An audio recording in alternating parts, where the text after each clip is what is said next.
Oh baik, sempat baik ketika COVID, kemudian sekarang balik lagi polusi. Balik lagi polusi ya. Signifikan ternyata kita bisa bersama-sama berhenti, ya kan? Jadi sebenarnya menurut kami itu masyarakat modern itu masyarakat yang nggak mau berhenti, maunya maju, muter terus. Padahal ternyata ketika bersama-sama berhenti ada manfaatnya kok. Kita bisa kok bikin langit Jakarta biru misalnya, Iya. atau Bandung, Cirebon, walaupun cuma sebentar, tapi kita bisa ternyata gitu. Ternyata kita bisa berhenti sejenak gitu. Nggak apa-apa kok kita berhenti.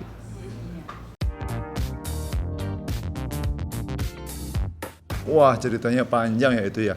Dulu saya sempat di Kalimantan sebelum di Kopi, ya kan. Jadi saya belajar tentang sustainability itu dari suku Dayak Iban.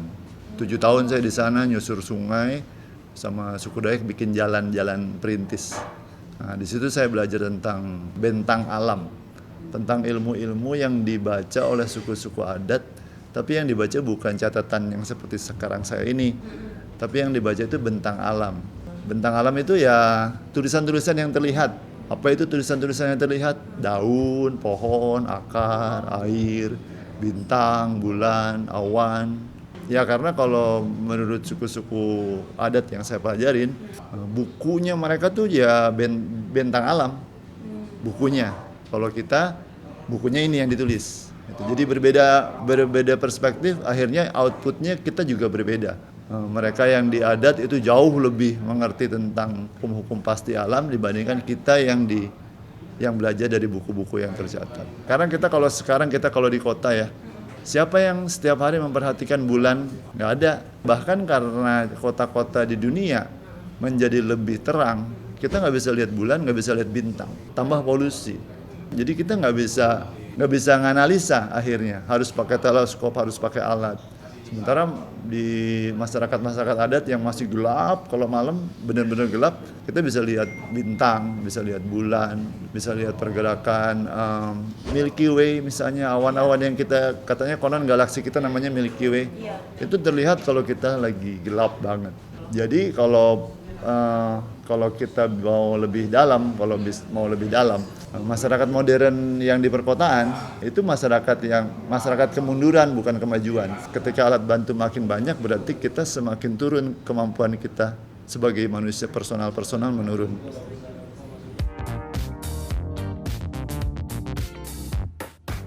Jadi kalau kopi di dunia konon ya 70% petani kecil konon ya. Tapi kalau di Indonesia kopi itu Arabica dan Robusta 96% petani kecil, 4% itu perusahaan. Jumlahnya cuma 4%. 4% dari 1,2 juta hektar, berarti kan besar ya. Jadi dari situ saya lihat kalau kita mau pro ekonomi kerakyatan, ya kita minum kopi. Dari situ dulu berangkatnya. Kopi itu tidak dimiliki oleh perusahaan besar. Rata-rata yang dari 1,2 juta hektar itu rata-rata 0,75 hektar pemiliknya. 1 hektar, 2 hektar itu rata umum gitu di Indonesia. Nah itu kan sesuatu berarti ini ekonomi yang dibuat oleh rakyat. Oke, kalau gitu di situ akan ada kalau kita bikin sistem perbaikan hutan nggak bisa sendirian karena bukan korporasi. Nah ketika bukan korporasi, ketika kita bukan ngajarin istilahnya. Kita tinggal dengan mereka, terus kita ajarin tentang kopi dan konservasi. Karena pada dasarnya ilmu konservasi itu sudah ada di masyarakat adat. Misalnya Batak, gitu kan? Itu kan masyarakat adat Batak udah ngerti tentang konservasi. Nah, karena jumlahnya banyak, akhirnya kita harus bersama-sama dengan banyak banget petani. Akhirnya kita menjadi community development. Sadar atau tidak sadar, kita tuh membangun komunitas bareng. Nggak usah pakai jargon macam-macam gitu. Faktanya, datanya, dari situ kita berangkat. Titik baliknya tuh waktu di gempa Pangalengan, ya kan di Malabar. Kita sadar waktu healing itu orang susah banget buat bangun. Setelah rumah-rumahnya hancur gitu kan. Itu problem kita tuh di relawan bencana itu. Karena itu negatif, kita ngelihat mata-mata yang negatif yang hilang semangat hidup, hilang arah segala macam, itu kan akan membalik ke kita. Kalau kita terusin jangka panjang, terus kita ngomong berdelapan, kita akan begini terus. Kapan kita mulai memperbaiki supaya kita nggak ngelihat lagi mata-mata yang kosong, yang tambah harapan. Yuk kita coba bergerak di bidang yang kita masih bisa jadi relawan, tapi kita ngurangin bencananya pelan-pelan.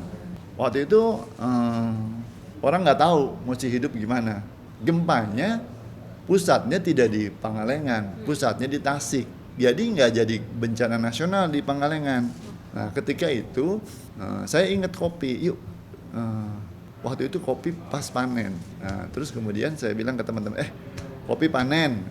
Terus beberapa korban tuh masa sih rumah aja hancur, rumah yang panen gitu ya? Kopi yang cuman segini tuh masa nggak rontok gitu, kena gempa gede gitu kan. Terus saya bilang lihat yuk. Terus saya lihat banget itu waktu itu mata-mata yang tadinya nggak berisi, kemudian di situ titik baliknya. Ayo kita naik. Nah, kita naik tuh, bawa apa? Bawa karung, bawa apa? Naik tuh orang ke atas, panen. Memang tidak banyak hasilnya, tapi itu sudah membuat mereka kita bisa hidup gitu. Dari situ terus bergulung kopi menjadi seperti sekarang, bahwa kopi ini produk konservasi. Nah, dari situ kita kemudian bikin workshop pembibitan. Tapi pembibitannya bukan pembibitan kopi saja, tapi pembibitan kopi dan tanaman-tanaman hutan. Jadi kita perbaikan. Jadi kita perbaikan ekosistem. Butuh lama waktunya, 15 tahun, tapi kemudian berhasil gitu. Itu yang titik baliknya. Bahwa kopi pernah menolong kita petani, membangkitkan hidupnya lagi di saat kita nggak punya harapan.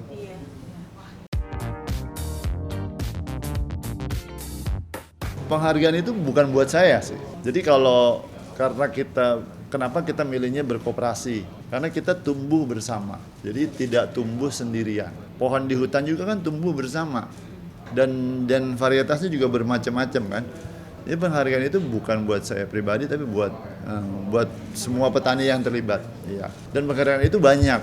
Kita punya penghargaan Lifetime Achievement dari Rainforest Alliance tentang pendidikan anak-anak di desa-desa, terus tentang sustainability, terus tentang hutan. Terus kita punya beberapa petani kita selama 3 tahun dapat penghargaan petani paling sustain seluruh dunia. Itu ada Teh Imas, ada Bu Titin, ada Aki Dadi. Itu masing-masing tuh punya penghargaan tingkat dunia. Nah itu buat kita, penghargaan itu adalah reward dari kita ngurus hutan. Kopi juga reward. Jadi kopi itu hadiah dari kita ngerawat hutan. Bukan kita mau ngurusin kopi, enggak. Kalau menurut yang paling besar aja ya, lahan. Lahan itu kita nggak punya zonasi, mana yang buat pangan, mana yang buat konservasi. Jadi kita nggak punya zonasi. Sebuah sawah bisa tiba-tiba jadi pabrik. Kita nggak ngikutin adat leluhur tentang zonasi mana yang konservasi, mana yang buat tutupan, ya kan, hutan penyangga, mana yang buat hutan talun tuh hutan buah-buahan yang dulu jadi rempah-rempah, terus mana manusia tinggal. Harusnya diikutin. Landscape zonasi itu diikutin sampai kapanpun kita kalau kita sepakat jadi bangsa di Nusantara. Nah kalau kita sekarang semuanya rentan kepentingan politisi. Jadi kalau sistem zonasi leluhur tidak dipakai, seorang politisi atau seorang gubernur atau seorang bupati bisa menentukan dengan kekuasaannya, ini daerah konservasi. Padahal itu daerah yang bisa dipakai oleh manusia. Gitu. Pembangunan itu kan sebenarnya identik dengan peradaban. Ya kan? Cuman kita mendefinisikan bahwa peradaban itu seolah-olah punya manusia saja. Dan itu identik dengan misalnya antara sandang, pangan, papan. Identik dengan papan misalnya. Kalau tentang papan, yang bikin papan, yang bikin rumah, pembangunan ya. Itu kan apakah hanya manusia? Tawon bikin kok. Semut bikin rumah, burung bikin rumah. Apakah pembangunan yang mereka buat itu merusak lingkungan? Kan tidak. Tapi manusia, nah itu jadi pemahaman kita tentang lingkungan itu jauh kalau kita dibanding dengan tawon, dengan semut.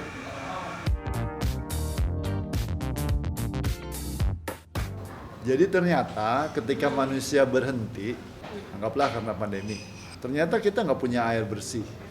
Padahal air bersih itu salah satu supaya kita ngejaga supaya nggak kena. Kita nggak punya makanan sehat, ternyata. Mana makanan sehatnya? Sayur, setiap mau panen diformalin. Terus itu pestisida kimia buat kentang, wortel, cabai, tomat. Kalau ketemu musim hujan, pestisidanya gila-gilaan. Mana makanan sehatnya? Nah, jadi kan dari situ kan kita sebenarnya setelah kita berhenti, kita harusnya lebih berpikir. Dan saya bersyukur yang muda-muda yang berpikir. Orang kemudian memasak ketika masa lockdown seluruh dunia. Orang akhirnya memasak di rumah. Nah, memasak itu kan sebenarnya membuka perbendaharaan memori. Dengan memasak, jadi kita tahu kan, kita akhirnya berpikir, ini tomat dari mana, ini cabai dari mana, ini udah busuk apa enggak. Dari situ kan kemudian berlanjut. Nah, pemahaman itu sebenarnya yang diperlukan ketika manusia berhenti. Organik itu kalau kita mikirinnya tentang kita mau cari makanan organik atau untuk kesehatan kita, itu kita belum organik. Kalau kita memilih kita organik hanya untuk kesehatan diri kita, kita belum organik. Jadi kalau organik itu ya siklus pembentukan dunia. Iya, kita tumbuh semua itu organik. Semua yang tumbuh menurut alam itu organik. Jadi kalau kita lihat organik nih, saya ceritain ke kamu nih. Ini kan sistem konon 4.000 sampai 7.000 tahun yang lalu sudah ditemukan bahwa manusia udah mulai pakai kotoran hewan. Ketika manusia mulai mendomestikasi dirinya menjadi petani. Tadinya kan kita pemburu. Itu 4.000 sampai 8.000 tahun yang lalu udah ada tuh rare N15, ya kan?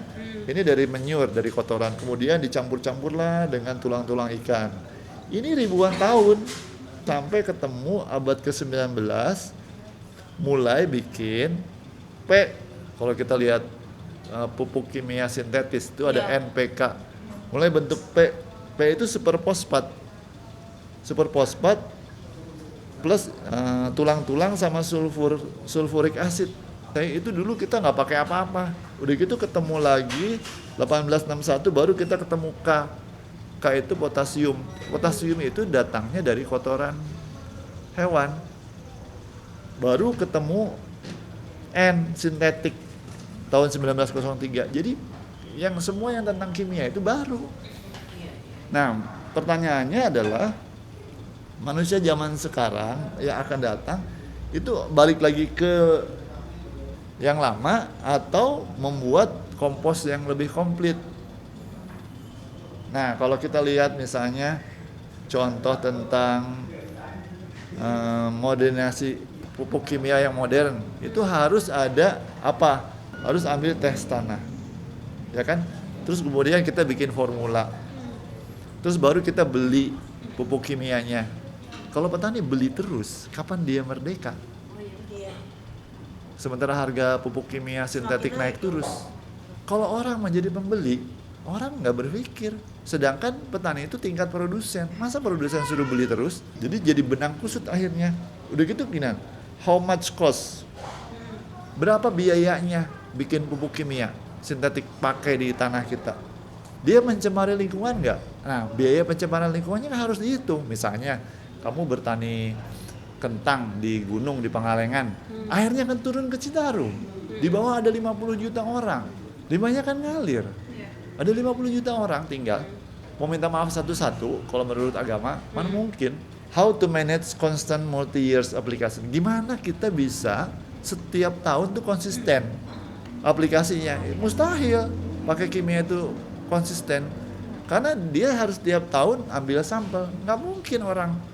Udah gitu, kita jadi belajar bikin kompos tuh gimana sih. NPK itu pekerjaan cacing. Secara ekonomi dia nggak costly, nggak ada biaya, nggak ada formula. Kapan aja ke aplikasi silahkan gitu loh. Challenge-nya apa? Slow release good for multi years. Jadi kalau dia ditaruh pupuk organik itu kalau ditaruh di tanah, dia nggak akan hilang. Dia walaupun slow respon, diambilnya sama tanaman pelan-pelan ya nggak apa-apa. Dia pelan-pelan ngambilnya. Terus self sufficient.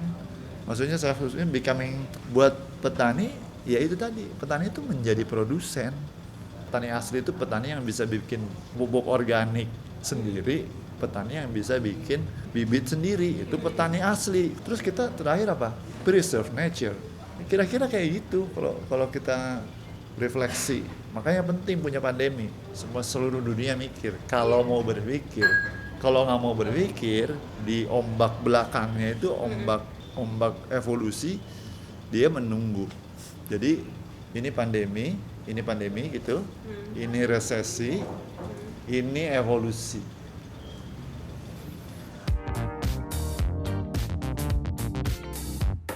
Paling gampang sih karena manusia lebih banyak peduli tentang kesehatannya. Iya. Jadi lebih baik kita ngomongnya tentang kesehatannya dulu. Nah, bahayanya itu jelas nanti menjadi endapan, menjadi residu di dalam tubuh. Orang bilangnya karsinogen. Nah, itu menjadi kanker dan penyakit-penyakit kronis lainnya. Kenapa begitu? Karena tubuh kita nanti membelah kan. Kemampuan manusia itu kan membelah sel-selnya. Ketika selnya membelah, karena ada karsinogen, ada endapan, ada residu, membelah menjadi sel lain. Itu yang dinamakan kanker. Itu bahayanya. Saya sering berdebat dengan petani ketika lahannya hilang, ketika dia menjadi miskin di Jawa Barat terutama. Saya cuma bilang gini, Bapak berbohong.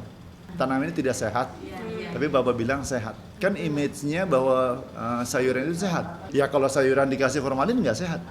Jadi segala sesuatu karena bersiklus akan balik ke dirinya. Begitupun petani yang meracun. Bahkan racun-racun itu disebutnya obat, toko obat pertanian. Itu bukan obat. Racun itu racun, obat-obat.